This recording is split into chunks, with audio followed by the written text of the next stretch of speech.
Bonjour, aujourd'hui je vais vous expliquer ou présenter la capsule pédagogique 6.6. On va voir l'exemple numéro 3, où est-ce qu'on va apprendre à écrire une équation d'une fonction linéaire à partir de 2 points de son graphique. Avant de commencer, fonction linéaire encore, c'est une relation linéaire dont la représentation graphique n'est pas une droite verticale.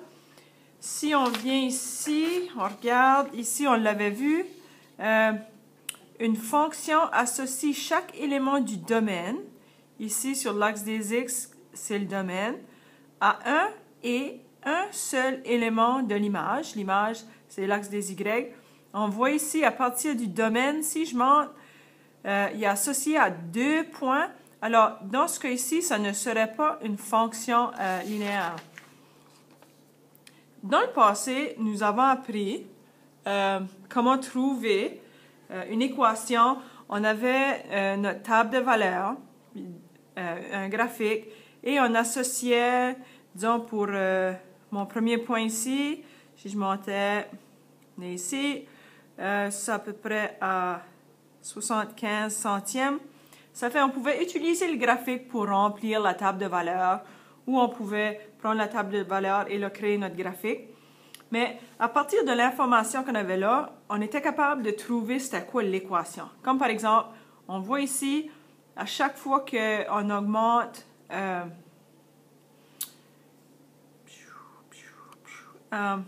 à chaque fois qu'on augmente, on augmente de 5 dixièmes.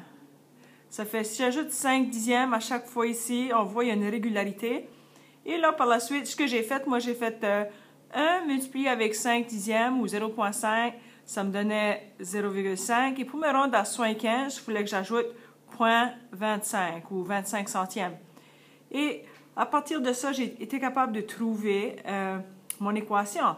L'équation ici, j'ai y est égal à x multiplié avec 5 dixièmes plus 25 centièmes. Et ceci, c'est ce qu'on appelle une équation à deux variables. On a la variable des y, on a la variable des x. Et on peut voir aussi, parfois on va voir des graphiques où est-ce que la variable, ça peut être s ou t pour le temps et v pour le volume. Alors, ça peut varier. J'utilise seulement x et y parce que j'ai comme un graphique qui est assez simple. Si je vais écrire ceci sous la forme de notation fonctionnelle, c'est la fonction de x, on le voit ici, la fonction de x est égale à x multiplié avec 5 dixièmes plus 25 centièmes. Alors, c'est ce qu'on est habitué de faire et vous allez voir qu'est-ce qu'on va apprendre.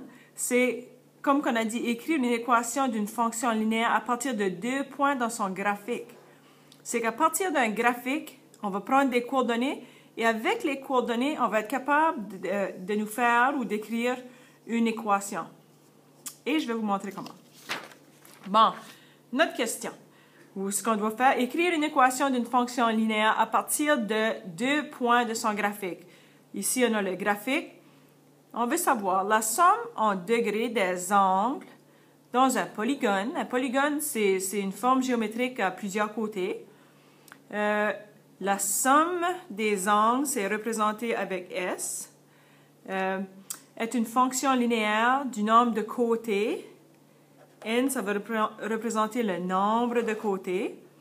La somme des angles dans un triangle est de 180 degrés.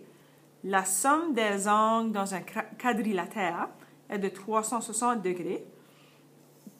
On veut écrire une équation linéaire pour représenter cette fonction. Et par la suite, à l'aide de l'équation qu'on vient d'écrire, on va déterminer la somme des angles dans un décagone. Ça fait, on va faire la A pour commencer. Ça fait, là, je vais l'écrire S. S, c'est la somme en degrés. S égale somme en degrés. N, c'est le nombre de côtés. n égale le nombre de côtés. Pas que j'oublie. Alors, je regarde ici mon graphique. J'ai n ici qui représente le nombre de côtés. Et le S ici, ça représente la somme en degrés. OK, ça fait... Je vais écrire mes coordonnées. Je vais écrire mes coordonnées. Je commence avec le point qui est plus à la gauche. Et c'est T. Je regarde sur l'axe des X, qui est... la variable, c'est N. 1, 2, 3, c'est 3. Et 180. Ça fait, c'est ça, nous autres, un triangle, 3 côtés. Et la somme des angles, c'est 180. Un quadrilatère, j'imagine c'est pour ça qu'ils ont mis Q. 4 et 360. Ça fait, on va assumer ce qui arrive là. Si on a un pentagone, un polygone à 5 côtés, la somme des angles, il doit y avoir une régularité. Et avec l'équation, on va être capable de déterminer ça. On va utiliser cette formule ici, où est-ce que à la gauche, on a y moins y1 sur x moins x1 est égal à y2 moins y1 sur x2 moins x1. Là, ça a de l'air mêlant, là, mais vous allez voir, c'est simple. Ça fait mes coordonnées qui sont à la gauche, ça va être les 1. Les coordonnées qui sont à la droite, ça va être mes 2. Alors, ceci, c'est x1. 180, ça va être x2. y1. y1. Et mes coordonnées à la droite, ça va être x2 et y2. Ça fait, je vais remplacer, qu'est-ce que j'ai là, avec, je vais les mettre dans la formule. Alors, y, j'ai rien pour y, alors ça va être y moins, qu'est-ce que y1 ici? 180. X, j'ai juste, ça c'est X, c'est pas 1 ni 2, ça fait je vais juste mettre X, moins, qu'est-ce que X1? X1, c'est 3, est égal à Y2, ça c'est 360, moins Y1, Y1 c'est ici, moins 180, sur X2, X2 c'est celui-ci, 4, 4 moins x1, c'est 3. Et je vais utiliser les stratégies que je connais de l'algèbre pour être capable de résoudre mon équation ici. Ça fait premièrement ici à la droite, je peux faire les calculs. Je vais mettre mes calculs ici. 360 moins 180, 0, 2, 16, 8, 180. OK, ça fait ceci, ça va me donner 180. 4 moins 3, c'est 1. OK, ça fait égal à, j'ai Y moins 180 sur X moins 3. Qu'est-ce qui arrive ici? Je dois me débarrasser de X moins 3. Puis parce que c'est divisé par x moins 3, je vais faire multiplier par x moins 3, multiplier par x moins 3. Lorsque je fais ça, qu'est-ce qui arrive à la gauche? Je vais éliminer mon x moins 3 parce que x moins 3 divisé par x moins 3, c'est 1. Ça fait le 1, je ne le mets pas. Et maintenant, qu'est-ce qui me reste ici? C'est y moins 180.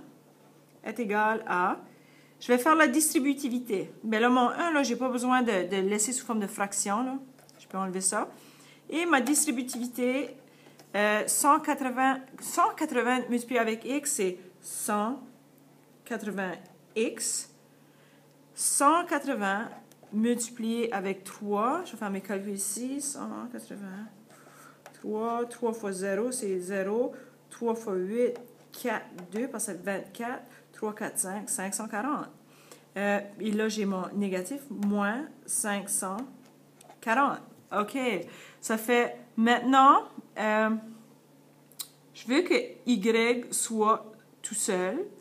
Alors, Y, je veux qu'il soit à la gauche. Mon 180, je vais l'éliminer. Alors, qu'est-ce qui est l'inverse de moins 180? C'est plus 180. Qu'est-ce que je fais d'un côté, je fais de l'autre? Alors, plus 180. Maintenant, ceci, ce sont des paires nulles. Ça n'existe plus. Il me reste y égale 540 moins 180, 0, 4, 14, 6, 3. Et vous voyez ici, le 540, là, c'est lui qui est négatif. Alors, ça va être moins 360. Ça fait que y est égal à 180x moins 500. Non. Moins 360. Ça fait écrire une équation linéaire pour représenter cette fonction. Oh, on veut une fonction, alors ça va ressembler à quelque chose comme ceci. Mes y ici, c'est S. Ça fait S, N est égal à, parce que ça c'est la fonction de N. Ça fait S, N est égal à, le X ici c'est N, ça représente un nombre de côté, 180 N moins 360. Alors, ceci, c'est mon équation linéaire qui représente la fonction. Et pour faire la B, j'utilise mon équation linéaire qui est la fonction de N est égale à 180 N moins 360. Ça fait, on veut savoir, à l'aide de l'équation, détermine la somme des angles dans un dodécagone. Dodécagone a 12 côtés. Lorsque la somme des angles, 12 côtés, les côtés, c'était le N. Alors, si je fais S, 12, est égal à 180, et le N ici, c'est 12 maintenant, multiplié avec 12, moins 360. Alors, je vais aller chercher ma calculatrice, ça va aller plus vite.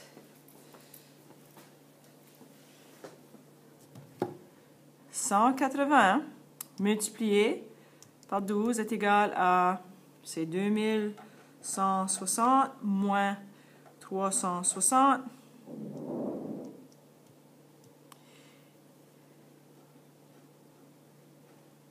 Alors, ce que ça nous dit, c'est qu'un polygone à 12 côtés, la somme de ses angles est de 1800. Et maintenant, vous avez tout ce que vous avez besoin de savoir pour être capable de travailler des problèmes comme l'exemple numéro 3.